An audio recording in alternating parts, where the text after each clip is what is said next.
आम चुराने वाली चुड़ैल। एक बार की बात है, तिलकपुर नाम का एक छोटा सा गांव था। वहां के आम पूरे शहर में इतने प्रसिद्ध थे कि लोग उन आमों की मुंह मांगी रकम देने को भी तैयार थे। तिलकपुर गांव में ही विक्रम नाम का एक छोटा सा किसान रहता था, जो कि बहुत सीधा और सज्जन पुरुष था। उसी गांव का एक सरपंच था, जिसका नाम संतोष था। वो बहुत ही निर्दयी और दुष्ट किस्म का व्यक्ति था। एक साल गांव में आम की उपज कम हुई थी, लेकिन विक्रम के बाग में पेड़ आमों से लदे हुए थे। इस पर संतोष बोला, क्यों रे विक्रम, पूरे गांव में तो सूखा पड़ा है, लेकिन तेरा बगीचा आम से लदे पेड़ों से भरा हुआ है। ऐसा कैसे? सरपंच जी, इसमें मैं क्या बोलूं, सब भगवान की माया है। आगे देखते हैं भगवान की क्या माया है और कितनी माया है। क्या मतलब सरपंच जी? सरपंच के दिमाग में कुछ पक रहा था, लेकिन उसने कुछ बताया नहीं। अब रोज सुबह विक्रम आम बेचने जाता और सरपंच भी उसके साथ अपने आम बेचने निकल पड़ता। सरपंच जी, आपके यहाँ बगीचे में तो इतने आम नहीं लगे थे। इतने आम कहाँ से आए? अब मैं क्या बोलूं, ये तो भगवान की माया है। विक्रम समझ गया था कि हो ना हो ये आम उसके बागीचे से ही चोरी किए गए थे, लेकिन वो किसी से बोल नहीं सकता था। भला सरपंच पे इतना बड़ा आरोप लगाना छोटी बात नहीं थी। विक्रम कुछ नहीं बोला और अपने आम बेचकर घर लौट गया। रात को विक्रम ने एक तरकीब निकाली और खेत में ही सो गया, ताकि कोई उसके आम चोरी न कर सके। आज देखता हूँ कौन मेरे आम चुराता है। मेरे बगीचे में कोई चोर तो क्या, खुद सरपंच भी आ जाए तो मैं उसे भी छोड़ूंगा नहीं।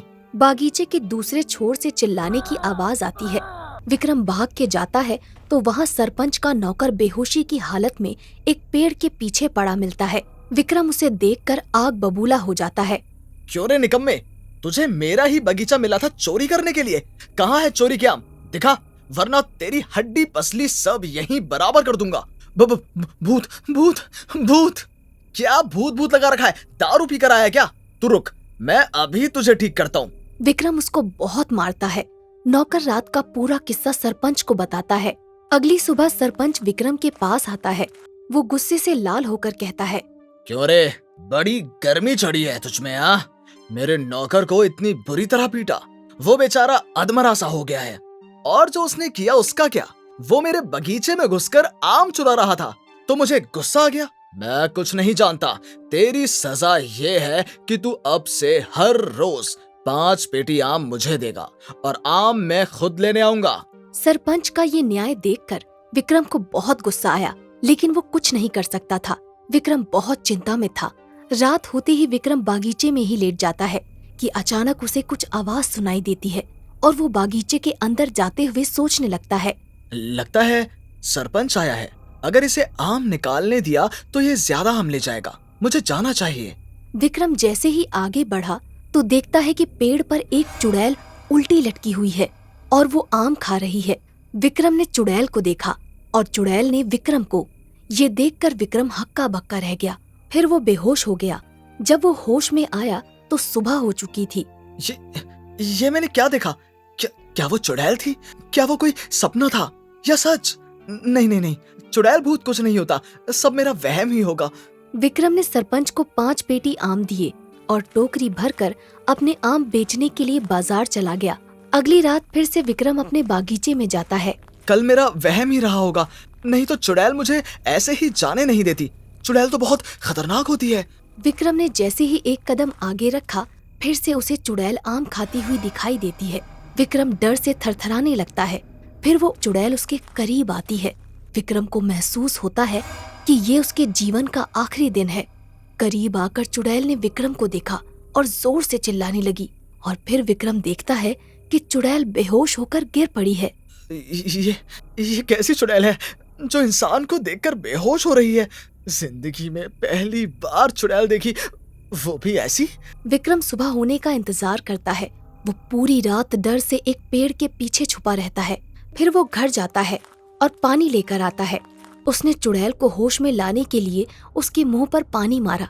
आखिरकार चुड़ैल होश में आ जाती है। विक्रम को देखकर चुड़ैल बोलती है, मुझे छोड़ दो, मुझे छोड़ दो। मैं बस आम खाने आई थी, बहुत भूख लगी थी। फिर कभी तुम्हारे बागीचे में नहीं आऊंगी, मुझे माफ कर दो। ऐसे कैसे मेरे इतनी मेहनत के आम चुरा कर खाने आ गई यहाँ? अब तो मैं तुझे मारूंगा ही। नहीं नहीं भाई, मुझे मत मारो। तुम जो बोलोगे वो सब मैं करूंगी। मुझे उड़ना आता है, गायब होना भी आता है, और पेड़ पर तो मैं आराम से चढ़ जाती हूँ। बस इंसान से डर लगता है, बड़े अजीब से दिखते हैं ये इंसान। विक्रम को चुड़ैल की बात पे हंसी आ जाती है। फिर विक्रम के दिमाग में एक तरकीब सूझती है। ठीक है, तुम जितने चाहे आम खा लो, लेकिन बदले में मैं जो बोलूंगा तुम्हें वो करना होगा। ठीक है, लेकिन इंसान से सामना ना हो तो ही अच्छा है। विक्रम सरपंच को सबक सिखाना चाहता था, लेकिन चुड़ैल इंसानों से सामना नहीं करना चाहती थी। विक्रम सोच ही रहा था, तब तक उधर से सरपंच आ जाता है। वो देखो, तुम्हारी बिरादरी का एक और आ गया। ये सुनकर विक्रम के दिमाग में एक तरकीब सूझी। फिर विक्रम ने चुड़ैल को जाने को कहा। उधर सरपंच विक्रम के पास आकर खड़ा हो जाता है। आइए सरपंच जी, आपका ही बगीचा है। क्या बात है, आज तू बड़ा खुश लग रहा है। बस आपकी ही राह देख रहा था, और भगवान की माया देखिए, आप ही गए। बड़ी लंबी उम्र है आपकी सरपंच जी। हाँ, लंबी तो है। अब जल्दी आम की पेटी निकाल दे, वो भी 5। जी बिल्कुल, ले जाइए, आपके ही हैं सरकार। एक काम कीजिए, आप आज रात को आइएगा, मैं आपको 10 पेटी आम दूंगा, लेकिन अकेले ही आइएगा। सरपंच खुश हो जाता है और बोलता है, वाह, तू तो बड़ा समझदार हो गया। ठीक है, मैं आज रात भी आ जाऊंगा, और वो भी अकेले। और फिर रात होते होते सरपंच विक्रम के बागीचे में पहुंच जाता है। वहाँ बहुत सारे आम देखकर सरपंच खुशी से फूला नहीं समाता है। तू तो बड़ा तेज निकला, इतने अंधेरे में भी सारे आम निकाल कर रख दिए। मैं तुझसे खुश हूँ। बता क्या चाहिए तुझे? तू चाहिए, मुझे तू चाहिए। चुड़ैल को सामने देखकर सरपंच के माथे पर पसीना आ जाता है। वो चुड़ैल को देखकर भागने लगता है। चुड़ैल जादू से उसके आगे आ जाती है। ए सरपंच, तू सबका खून पीता है ना? आज मैं तेरा खून पीऊंगी। माँ, मुझे जाने दो, भगवान के लिए मुझे छोड़ दो। अरे ओ मेरे राक्षस, तुझ पर दिल आ गया है। इन आम की कसम, इनसे रसीला तो तू ही है। चुड़ैल सरपंच को उड़ाकर पेड़ पर ले जाती है। सरपंच बहुत डर जाता है। सरपंच डर के मारे पेड़ से छलांग मार देता है। इतने में वहाँ पर विक्रम आ जाता है। अरे क्या हुआ सरपंच जी, आप इतना कांप क्यों रहे हैं? सब ठीक तो है ना? अरे काक ठीक, मेरे पीछे चुड़ैल पड़ गई है, उसे मुझसे प्यार हो गया है। मैं जा रहा हूँ, अब से तेरे आम नहीं चाहिए भाई। तू ही खा, तू ही बेच, मुझे मेरी जान प्यारी है, मुझे जाने दे। लेकिन सरपंच जी, किसी से बोल मत देना कि आपने यहाँ चुड़ैल देखी और वो आपसे प्यार कर बैठी। सब हंसेंगे आप पर। इस बात को यहीं खत्म कर देना। ठीक है, अब मुझे जाने दे भैया।